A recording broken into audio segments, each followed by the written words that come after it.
Hi there, and welcome to the section pertaining to student best practices. If there was one piece of advice that I would give every single student enrolled in an online program, it is use your time wisely. The number one reason why I have seen students struggle and not be successful over the past 3 years is due to poor time management.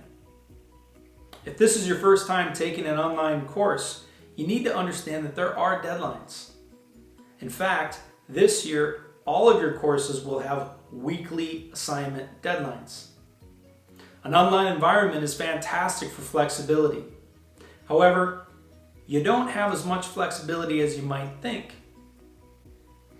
The program is not set up for you to run through the course at your own pace whenever you feel like it. You will not be allowed to simply decide, I'll do that assignment in 3 weeks. The flexibility really comes within a 7-day week. You have the flexibility to decide on when you want to complete that assignment or do that reading or post a discussion response during those 7 days. Maybe you work during the evening and you need to do your homework from midnight to 2 a.m. The online program provides you that opportunity. But please understand you still need to complete work within the 7-day week window. You also need to understand that your teachers are going to have varying policies on late work, just like your teachers do in the face-to-face world. Some teachers might be more forgiving than others. Please understand that you need to abide by their policy. I promise you that there will be some teachers that will be very strict on this issue. It is your responsibility to complete the required work within the given week. Another piece of advice regarding best practices is to make sure that your teacher is aware of anything out of the ordinary as soon as possible. Another piece of advice that I would strongly suggest is if anything out of the ordinary occurs, make sure that you let your teacher know as soon as possible.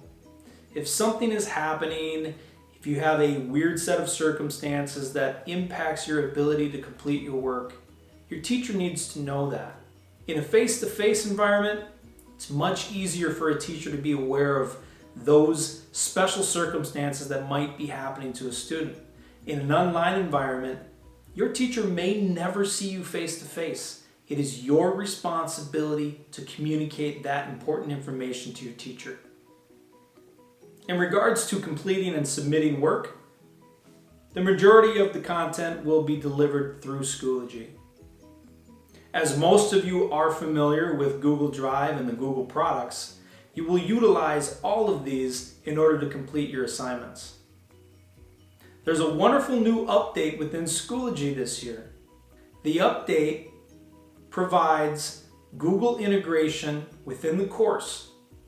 The result of this is that the student really doesn't ever have to leave Schoology in order to complete the assignment. If the assignment is a Google Doc, you'll see that document within Schoology and you can work on it within Schoology. You'll have the option to submit it, and you'll actually have the option to unsubmit it prior to the due date if you need to make additional changes. So if I had to give you one piece of advice, overwhelmingly more important than anything else, it would be don't procrastinate. Now, this is very, very similar in the face-to-face environment. When you get behind, sometimes you find yourself in a hole that might be too difficult to get out of. In an online environment, it's no different. In fact, it's probably even a little more important. The unique characteristics of an online environment create a situation where teachers might need to be more strict about certain things simply due to the fact that they may not ever see you. There are certain variables within an online environment that need to be controlled much more tightly. If you find yourself struggling and you feel like you're getting behind, you absolutely have to contact your teacher immediately. Let's talk about discussions a little bit. This year, your teachers are going to use the discussion feature within Schoology a lot more than they have in the past.